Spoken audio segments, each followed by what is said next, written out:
રમેશભાઈના માતાશ્રી હોસ્પિટલમાં એડમિટ હતા અને આજે એ એના જીવનના છેલ્લા શ્વાસ લઈ રહ્યા હતા. એમની માતાની ઉંમર 75 વર્ષની આસપાસ હતી અને અંત સમયે એમણે રમેશભાઈને બોલાવીને કહ્યું કે બેટા, મેં મારી ભજનની ડાયરીમાં એક ચિઠ્ઠી મૂકેલી છે, એટલે મારું 12મું પતી જાય ત્યારબાદ એ ચિઠ્ઠી શાંતિથી વાંચી લેજે, કેમ કે મારે એક વાત તને કરવી હતી, એ હું અત્યાર સુધી ક્યારેય તને નથી કહી શકી. એ બધી જ વાતો એ ચિઠ્ઠીમાં લખી છે. આટલું બોલતા રમેશભાઈના માતાશ્રી મૃત્યુ પામ્યા. રમેશભાઈ ખૂબ રડવા લાગ્યા, કારણ કે એમને મમ્મી સાથે બહુ જ લગાવ હતો, એટલે એમને એમના મમ્મીના મૃત્યુનો ખૂબ આઘાત લાગ્યો. રમેશભાઈની ઉંમર 45 વર્ષની હતી. એમની માતાનું 12મું પૂરું થઈ ગયું અને એની બધી જ વિધિ પણ પૂરી થઈ ગઈ. ત્યારબાદ બધા જ મહેમાનો પોતપોતાના ઘરે જતા રહ્યા. એટલે રમેશભાઈને એમના મમ્મીએ કહેલી વાત યાદ આવી અને એમણે રાત્રે જ મમ્મીની ભજનની ડાયરી લીધી અને એમાં મૂકેલી ચિઠ્ઠી કાઢી. તો ચિઠ્ઠી ઉપર એવું લખ્યું હતું કે રમેશ, તું તારી પત્ની અને સંતાનો સાથે બેસીને આ ચિઠ્ઠી વાંચજે. પત્ર જોઈને એવું લાગતું હતું કે આ પત્ર ઘણા વર્ષો પહેલાં લખાયેલો હશે. કાગળ એકદમ જૂનો થઈ ગયો હતો. હવે રમેશભાઈએ એમની પત્ની અને બાળકોને એક રૂમમાં ભેગા કર્યા અને એમના મમ્મીની છેલ્લી ઈચ્છા જણાવી અને એમની પત્નીને કહ્યું કે તું આ પત્ર વાંચવાની શરૂઆત કર. અને એના પત્નીએ પત્ર વાંચવાનું શરૂ કર્યું. એમાં લખ્યું હતું કે રમેશ, આ પત્ર એટલા માટે લખું છું કેમ કે તારા પિતાજીએ મને જીવતા જીવ તને કંઈ પણ કહેવાની ના પાડી હતી, એટલે હું જ્યારે પણ મૃત્યુ પામું ત્યારે હું તને કંઈક જણાવવા માંગુ છું. આજે જ્યારે હું આ લખું છું ત્યારે તારા પિતાજીનું મૃત્યુ થયું એને 1 મહિનો થઈ ગયો છે.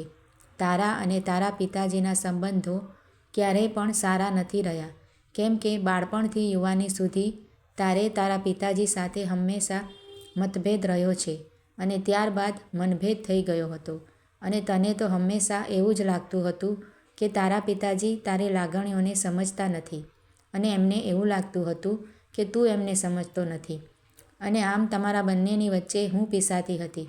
તારા પિતાજી થોડા ગુસ્સાવાળા હતા, પરંતુ એ અંદરથી ખૂબ પ્રેમાળ હતા. એ એમની લાગણી ક્યારેય પણ જાહેર કરતા નહોતા, પરંતુ એ તને અને તારી બહેનને ખૂબ જ પ્રેમ કરતા હતા. પરંતુ તને મારી માયા વધારે હતી, એટલે જ્યારે પણ તારે પૈસા અથવા કોઈ પણ વસ્તુની જરૂર હોય ત્યારે એ મારા થકી તારી જરૂરિયાતો પૂરી કરતા.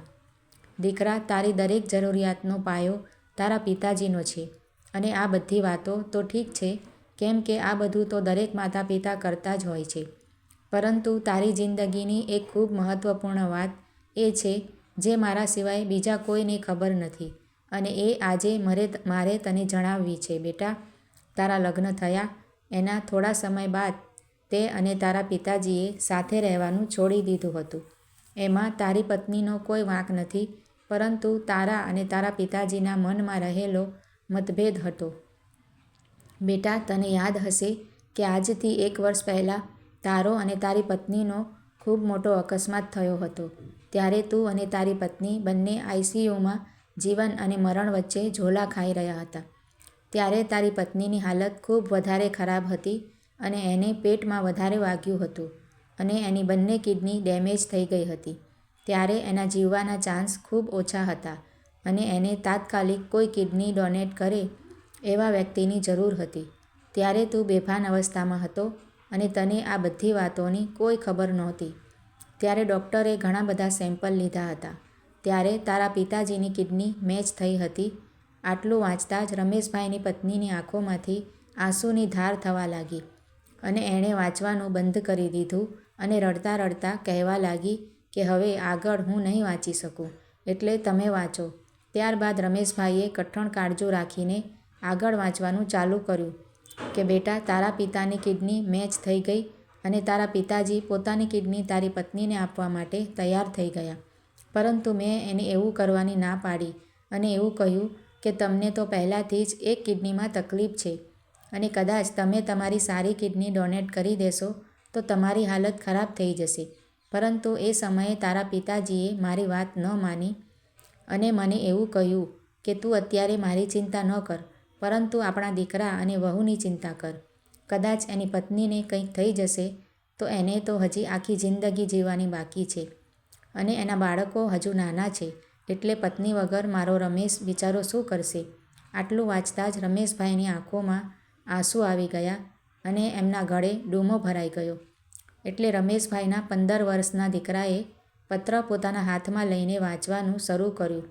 તો આગળ એવું લખ્યું હતું કે તને તો ખબર છે કે હું મારા રમેશને કેટલો બધો પ્રેમ કરું છું. તો પછી એ પ્રેમ ખાતર પણ મારે એની પત્નીને કોઈ પણ ભોગે બચાવવી પડશે. મારે અને રમેશને ક્યારેય પણ બન્યું નથી, પરંતુ એનો મતલબ એવો નથી કે હું એક પિતા હોવાનું કર્તવ્ય ભૂલી જાઉં અને આ વાત માટે મારે મારા દીકરા પાસેથી કોઈ પણ પ્રકારની સહાનુભૂતિ નથી જોઈતી. મારો દીકરો ખૂબ મજબૂત છે, એટલે તું આજે મને એક વચન આપ કે મારા અથવા તારા મૃત્યુ સુધી રમેશને આ વાતની ખબર ન પડવી જોઈએ, કેમ કે મારે મારા દીકરાને મારા અહેસાનના ભાર નીચે નથી રાખવો અને આપણે તો માતા પિતા છીએ, એટલે આપણે આપણા સંતાનો માટે અહેસાન જતાવ્યા વગર કંઈક ને કંઈક કરવું જોઈએ. દીકરા, ત્યારે તારા પિતાજીએ મારી વાત ન માની અને તારી પત્નીને પોતાની કિડની આપી દીધી. આ વાતની ડૉક્ટર અને મારા સિવાય કોઈને ખબર ન પડવા દીધી. એમની કિડની ડોનેટ થયા બાદ તારા પિતાજીની તબિયત બગડવા લાગી અને થોડા દિવસોમાં એમનું મૃત્યુ થયું.